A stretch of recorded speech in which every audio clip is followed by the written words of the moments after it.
John Donaldson said, "I am not ashamed of my color. There's no woman whom I love more than my mother. I'm light enough so that baseball men told me before I became known that I could be passed off as a Cuban. One prominent baseball man, in fact, offered me a nice sum of money if I could go to Cuba, change my name, and let him take me into this country as a Cuban. It would have meant renouncing my family. One of the agreements was that I was never again to visit with my mother or have anything to do with colored people. I refused. I am clean morally and physically. I go to my church, I contribute my share. I keep my body and mind clean. And yet I go out there to play baseball, and it's not unusual to hear some fan cry out, 'Hit the dirty N-word.' And that hurts. For I have no recourse. I'm getting paid, I suppose, to take that. But why should fans become personal? If I act the part of a gentleman, am I not entitled to a little respect?" It is time to give John Donaldson what he asked for so many years ago, a little respect. John Donaldson was a ball player. He possessed physical skills to play at baseball's highest levels. The color line prohibited him from showcasing his talent in the major leagues. In turn, this was the most feared sight for any batter in Minnesota for more than 20 years. Staring up from the batter's box, hitters were looking down the barrel of a gun. You've seen the film footage. Major league owners and managers wanted John Donaldson on their teams. Representatives from the New York Giants, the Chicago Cubs, and White Sox, Washington Nationals and Detroit Tigers, as well as the St. Paul Saints, all are known to have endorsed John Donaldson's abilities. Because of segregation, John Donaldson was forced to play anywhere but on a major league field. This meant his considerable talent could be witnessed in some faraway places. Here's Beach, North Dakota.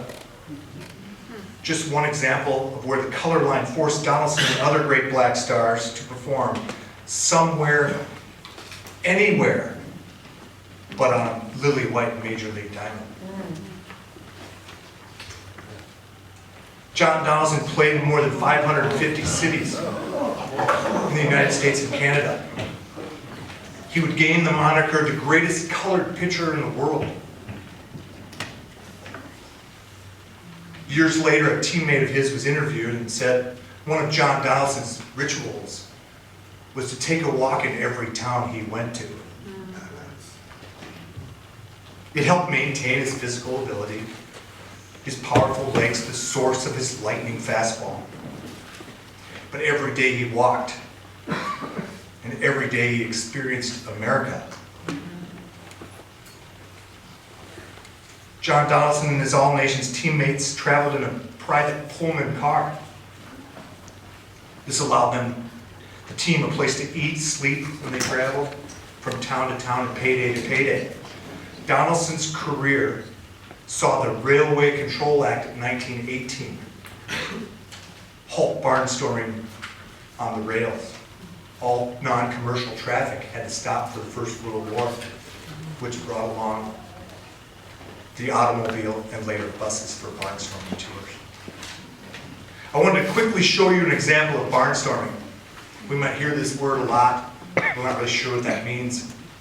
This is Alexandria, Minnesota. A typical game on a Sunday afternoon. This is what happened to the same field when a barnstorming team came, much like the All Nations. They put a canvas fence around the field and covered the grandstand. Charged people money to get in. In 1912, while John Donaldson was headlining their tour, the All Nations made $36,000. It was a lot of money. Quite a business venture. A key to financial success was winning. Typically, winning teams took 60% of the gate receipts, so it was crucial to win. And having a bona fide major league star like John Donaldson on your roster meant you hardly ever lost. The All Nations, reports say that John Donaldson won 85 games in 1912 12-13, and lost 5 times. Donaldson was always pitching, he was pitching 3 to 4 times a week, and always to lucrative Sunday crowds. Thousands of people witnessed what the major leagues couldn't have. In 1920, the Negro National League formed around John Donaldson. Here he is on the right. It was the first sustained league of its kind. There had been Negro leagues before, but no one had been able to sustain the Negro League until the Negro National League in 1920, which went on in 1932. John Donaldson was a founding member, and also here on the right is Bullet Joe Rogan, who we know a lot about tonight. The Monarchs would become the greatest franchise in Negro League history, based on these men. In 1924, John Donaldson left the Monarchs for a semi-pro contract in Bertha, Minnesota. Does anybody here know where Bertha, Minnesota is? My wife and children do. It was actually 13 miles from my hometown of Staples. Does anybody know where my hometown of Staples is? We too had great basketball teams. Oh, no. We didn't win any championships. We won't go there. We won't. Team organizers in Bertha started saving for John Donaldson's contract 3 years before he showed up in town. They needed to save a lot of money. Donaldson was paid $325 a month and pitched for Bertha for 3 seasons, 1924, 1925, and 1927. In 1924, the team went 21-5, and John Donaldson won all 21 games. His salary that season paid him more than all of his teammates combined. He was a star.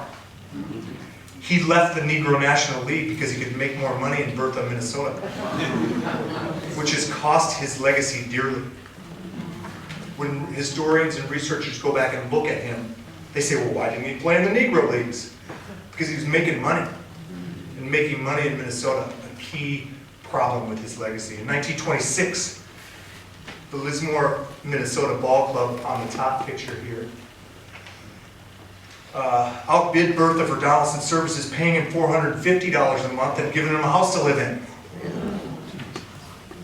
Also pictured here in the bottom left, I love this big screen, by the way. Put lots of pictures in there. This is Melrose, Minnesota.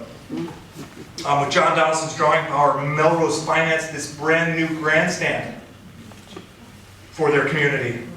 In 1932, John Donaldson formed the John Donaldson's All-Stars in Fairmont, Minnesota, and brought a bunch of Negro League players to Fairmont. He owned a share of the ballpark, which was incredibly important. And he hired players desperate to play during the Great Depression, 1932. Here they are, John Donaldson's All-Stars. In 1949, John Donaldson was hired as the first full-time black scout in Major League Baseball history for the Chicago White Sox, breaking the color barrier of his own, making him a member of the front office of the Chicago White Sox. There was a black face in the owner's suite.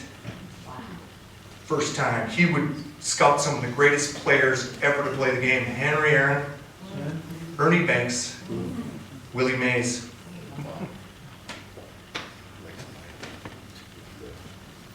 I want to close today with a little discussion about the lost legacy of John Donaldson. 15 years ago, my wife Kelly and I started on a journey to rebuild the legacy of a man that died 6 months before I was born. I've been asked many times, why am I doing this? It comes down to this. John Donaldson's legacy deserves it.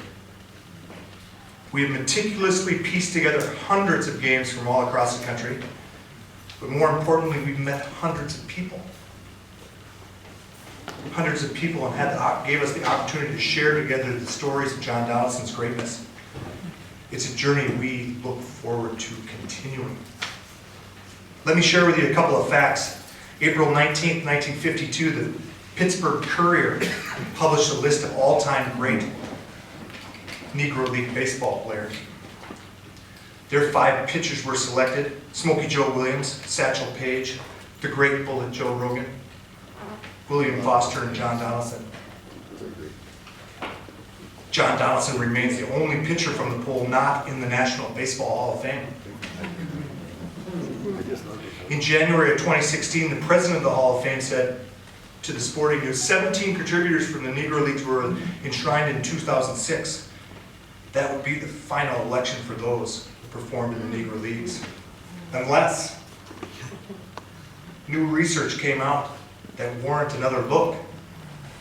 Well, we took another look.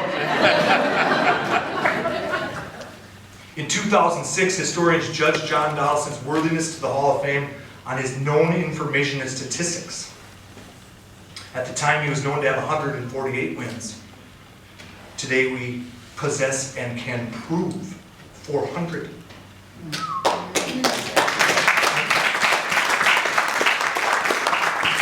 Last week, we discovered win number 400. And if you can imagine, after nearly 16 years of daily searching, it was quite a thrill, and I'm proud of that. And I'm proud to announce that to you tonight. 400's a lot. Also in 2006, Donaldson was known to have 2,245 strikeouts. Today, we've documented nearly 5,000. Nearly as important, we've been able to find over 6,000 references in newspapers to the name of John Donaldson. So they wrote about him all the time. One of the common misconceptions is they wouldn't write about African American players. 6,600 times now. I've been telling you a lot about John Donaldson, and I'm going to wrap it up here in a second, right?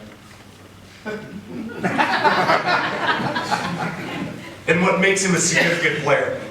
One that needs to be remembered by each one of us. But my opinions are just my opinions. Let me share a couple of endorsements from people who knew and could see John Donaldson, his contemporaries, baseball ambassador Buck O'Neill. Anybody know who Buck O'Neill is? My wife, my children. In his autobiography, he said, John Donaldson showed Satchel Paige the way. And in fact, the fact is, there are many people who saw them both who say he was just as good. John Donaldson played about 20 years before Satchel Paige. John Donaldson was Satchel Paige's secretary when he was hired by the Monarchs. Somebody to take Satchel around. An important role in the development of a superstar. Hall of Fame owner J.L. Wilkinson said about John Donaldson, he's the greatest pitcher that ever threw a baseball. One of the 6,600 references. John McGraw, the manager of the 3-time World Series champion New York Giants, said he was the greatest pitcher in the world. So, who was John Donaldson? He was a major league quality player who now holds more wins than any pitcher in the history of segregated baseball. He was a Minnesota baseball legend. He was a man. A man whose legacy today is worthy of all of our respect. Thank you.